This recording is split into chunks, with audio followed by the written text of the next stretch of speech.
How y'all doing? It's Coach B back again with another video, man. This is a part 2 from my part 1, how to properly play press coverage, all right? So in our first video, we went over how to get in the proper press stance, all right? That's very, very important.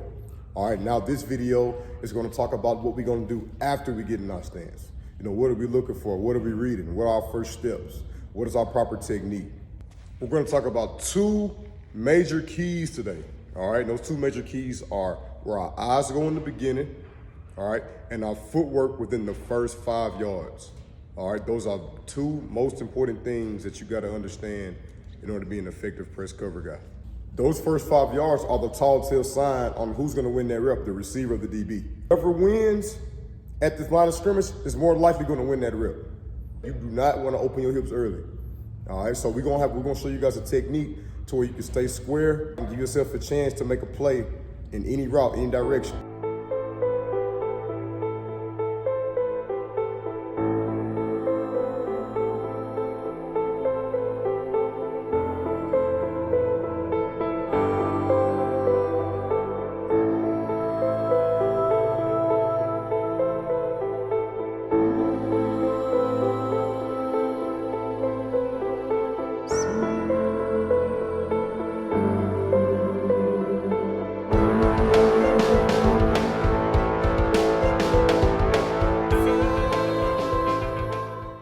So guys, the first thing we're gonna talk about right now, all right, is the pure step or read step. All right, in any position in football, you're gonna have some type of read step that you need to understand and know how to do.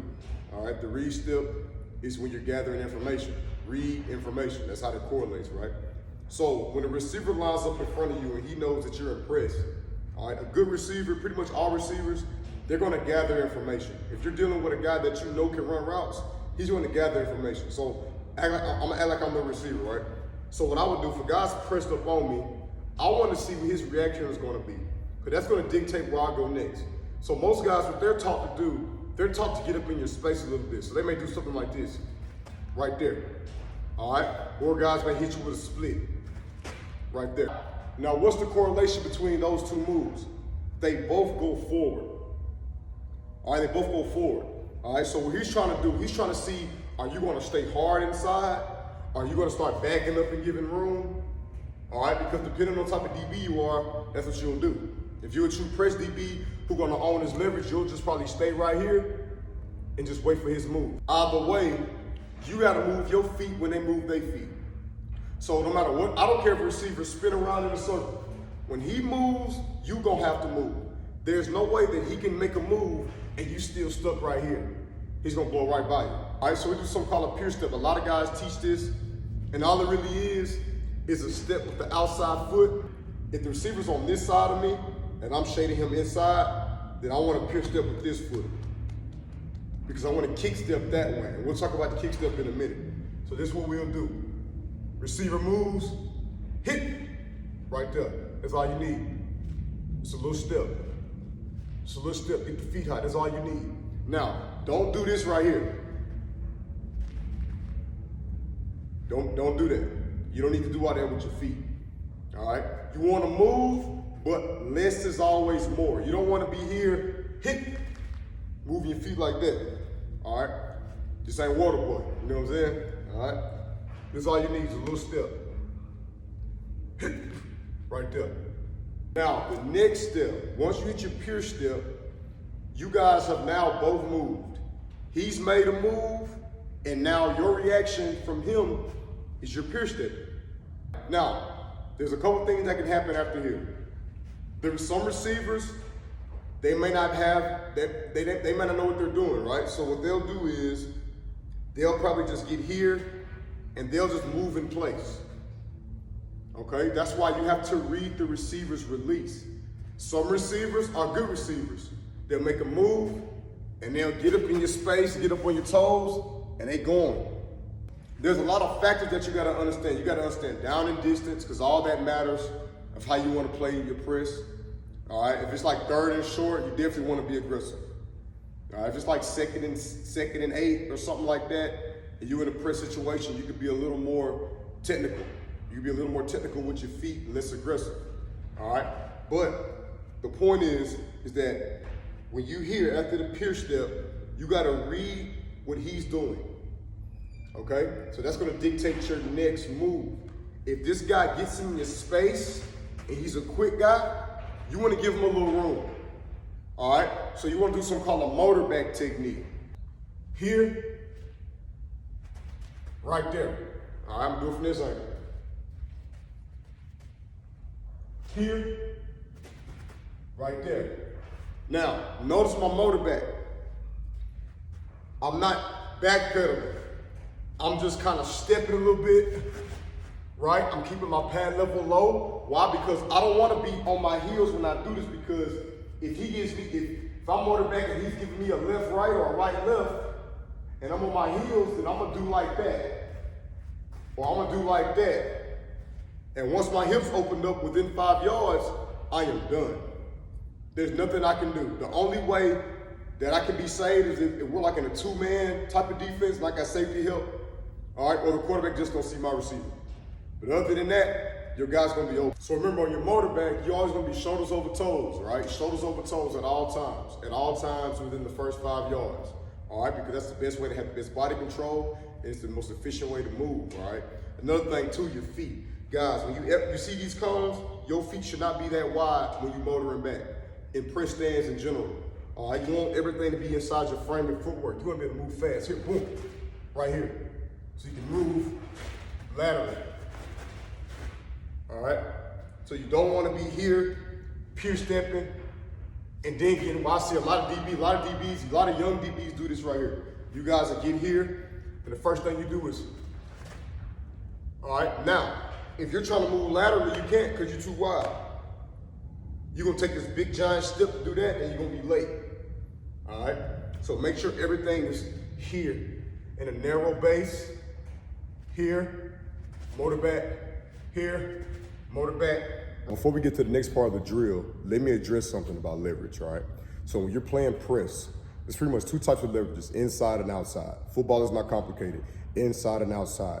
When you're playing inside leverage, pretty much you're probably in either a zero coverage situation, all right, or you're probably in a two-man situation, all right? So zero coverage is when everybody's blitzing and, you know, you don't have no inside help, all right? You don't have no help over the top in general, all right? So, you know, you need to make sure you maintain inside, you know, so you don't get beat on slants and stuff like that, because if it's zero coverage and the slant is thrown, that's a high chance that's gonna be a touchdown, all right? The sideline is your buddy, so any type of corner route or out route, we can accept that.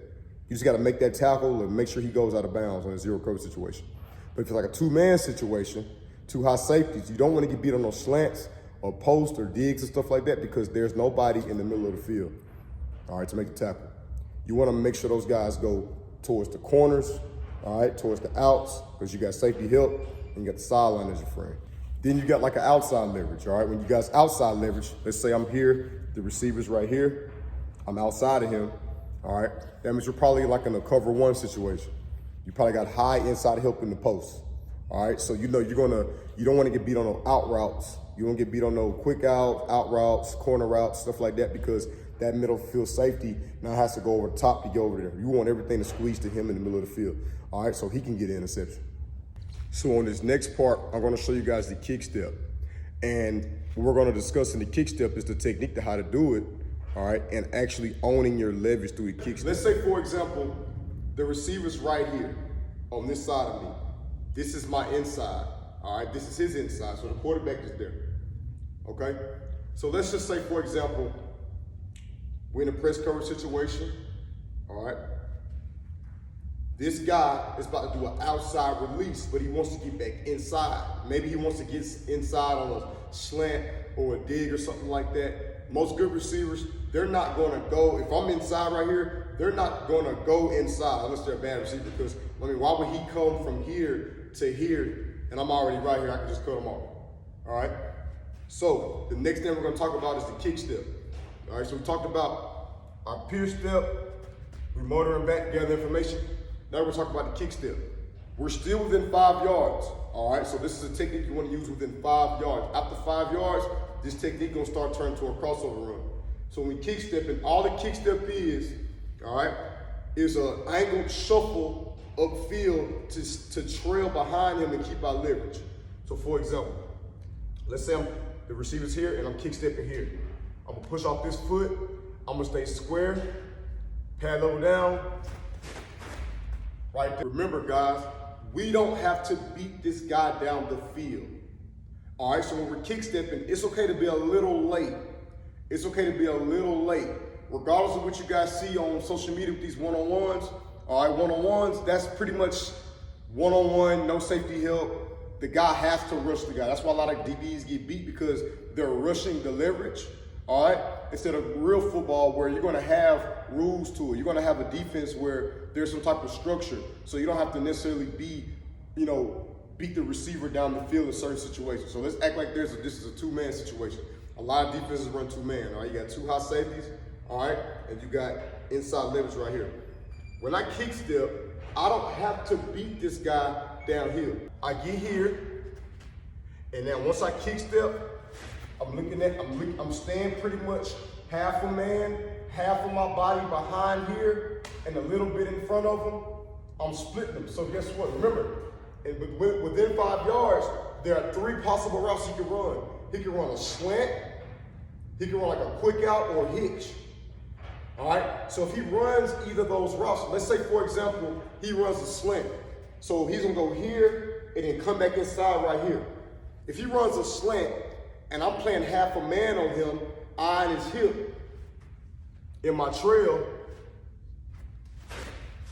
he runs a little bit, boom, he gets inside, now I'm already back inside waiting on him. All right, let's say he runs an out route, going that way, same thing. It may be a little harder to get across the face because of the leverage, but I'll at least still be close enough to him because I'm not trying to beat him down the field after we go. Let's say he runs an out route. Here, boom, cheek step, oh, right there. All right, or let's say he runs a hitch. He goes here, and then hitches right here and try to get outside. Same thing, I'm gonna be right here, boom, boom, here, and I can break on it because I'm not trying to beat him down the field. When you guys start rushing your press, a lot of you guys think that as soon as this guy gets out here, all right, you guys are not reading any keys, you guys are not reading no releases or route depth, you're just running. And now you can run yourself into trouble, all right? So what you guys do right here, you guys get here, boom, and start running. He hits you, now you wait. Receiver and DB is a chess game.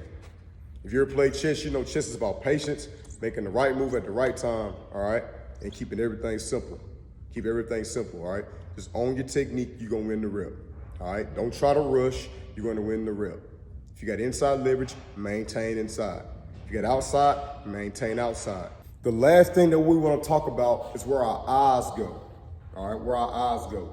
All right, so our eyes go in different places depending on what part we are in the rep. All right, so in the beginning, we're in our press stance, all right? We want the eyes looking from the belly button, from the area of the belly button to the hip.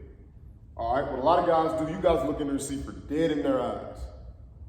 If you look at a receiver in his eyes, most receivers, what they're doing with their feet and what they're doing with their upper body is 2 different things. Their feet are gonna tell you where they're going, but up here is gonna be deceiving because they could be splitting like this and their shoulders go that way, so now you're gonna go that way. Whole time they're going this way. That's why a lot of DBs get beat off the line because their eyes, they're looking dead at the receiver's eyes.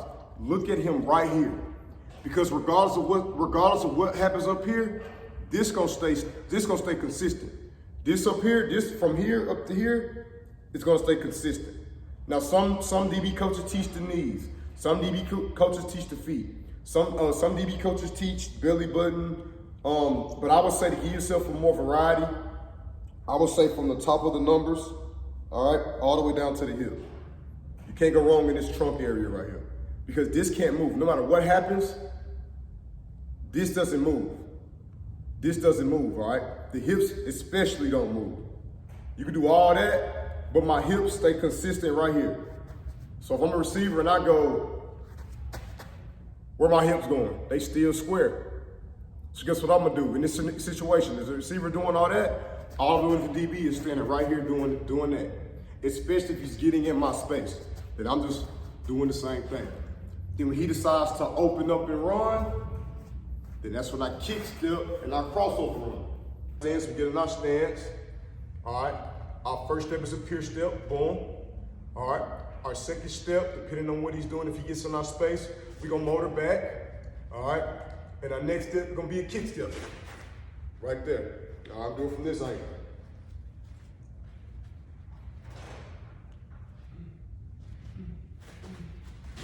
Make sure y'all like, share, and comment, and subscribe.